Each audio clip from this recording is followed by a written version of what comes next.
Olá pessoal, vamos cultivar um sono forte, grande e constante.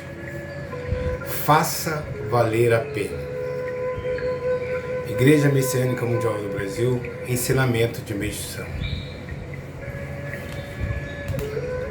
A vitória do cultivo natural, a força do solo. O princípio da agricultura natural. O princípio da agricultura natural consiste em fazer manifestar a força do solo. Isto porque, até agora, o ser humano desconhecia a verdadeira natureza do solo. Ou melhor, não lhe era dado conhecê-la. Tal desconhecimento levou a adotar o uso de adubos e, despercebidamente, acabou por colocá-lo em uma situação de total dependência. Em relação a eles, o que tornou essa prática uma verdadeira superstição, no começo, por melhor que eu explicasse o que era o cultivo agrícola, sem adubos, as pessoas não me davam ouvidos e riam de mim. No entanto, fui sendo recompensado aos poucos e ultimamente, a cada ano que passa, os praticantes de agricultura natural têm aumentado, mesmo porque o resultado das colheitas em toda parte tem sido surpreendente. Ainda que no momento a maioria seja da esfera dos fiéis, nossa igreja de hoje em diante surgirão gradativamente em várias regiões, simpatizantes fora desse círculo. Nosso método agrícola está se expandindo rapidamente, portanto, já se pode imaginar que não está longe o dia em que ele será praticado em todo o território japonês. Assim sendo, falando francamente, acho que nossa forma de cultivo poderá ser divulgada como movimento de derrubada da superstição do adubo. Por ser uma agricultura que não usa absolutamente adubos, nem na forma de esterco, nem de fertilizantes químicos, mas somente compostos naturais, é denominado de método de agricultura natural. Evidentemente, a matéria-prima dos compostos naturais são folha e os capins secos, que se produzem naturalmente. Contrariamente, os adubos químicos e os dejetos humanos, o esterco de cavalo e galinha, os resíduos de peixe e as cinzas de madeira não caem do céu e nem brotam da terra. São aplicados pelo ser humano.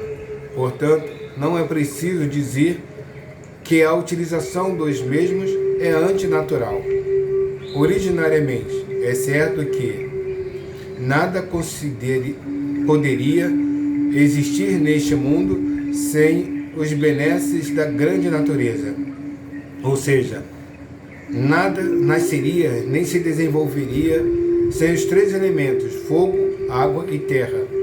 Em termos científicos, esses elementos correspondem, respectivamente, ao hidrogênio do fogo, ao oxigênio do fogo, ao hidrogênio da água e ao nitrogênio da terra. Na agricultura, não existe um só produto que não tenha relação com o oxigênio, o hidrogênio e o nitrogênio. Assim, Deus fez com que os cereais e as hortaliças que constituem os alimentos para a sobrevivência do ser humano possam ser produzidas na quantidade exata de sua necessidade. Analisando a lógica que se segue, será possível compreender isso perfeitamente. Seria um absurdo se Deus criasse o homem, o ser humano, e não providenciasse os alimentos que lhe possibilitariam a vida. Logo, o fato de determinado país não conseguir produzir os alimentos necessários à sua população, é porque em algum ponto ele não está de acordo com a lei da natureza criada por Deus. Assim sendo, quanto não se atentar para isso, não será possível sequer imaginar a solução para o problema da escassez de alimentos. A agricultura natural proposta por mim tem como base o princípio já citado, é o atual empobrecimento e o cansaço dos agricultores japoneses pela falta de alimentação serão solucionados sem dificuldades com a prática desse método.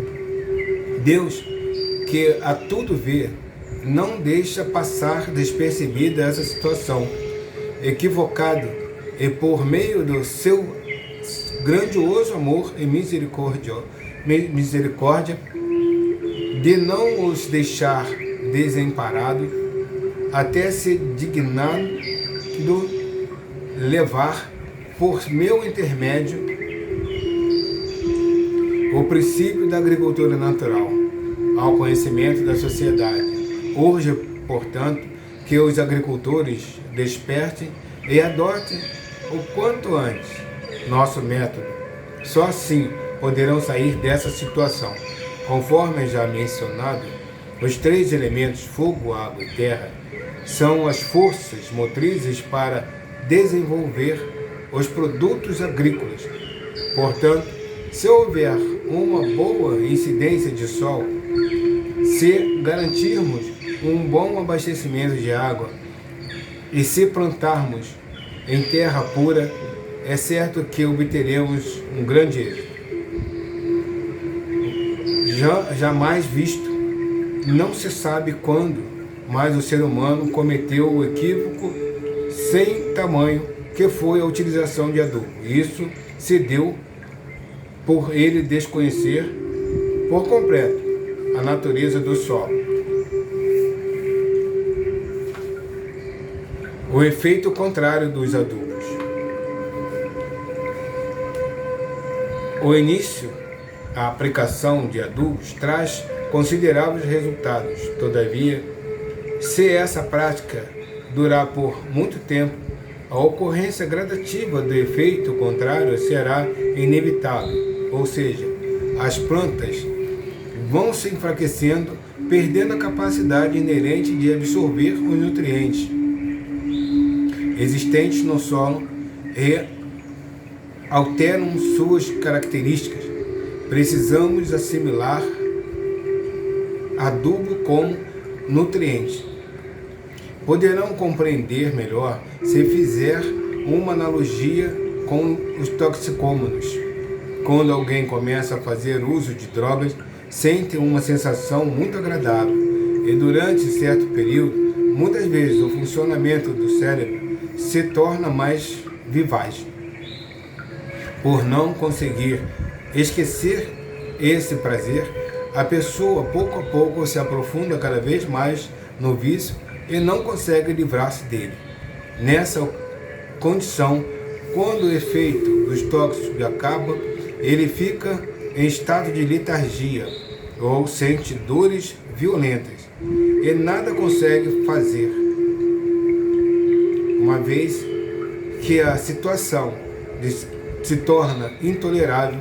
Embora saiba que o mal que isso lhe faz, acaba consumindo as drogas novamente e chega até mesmo a roubar para obter recursos para adquiri-las.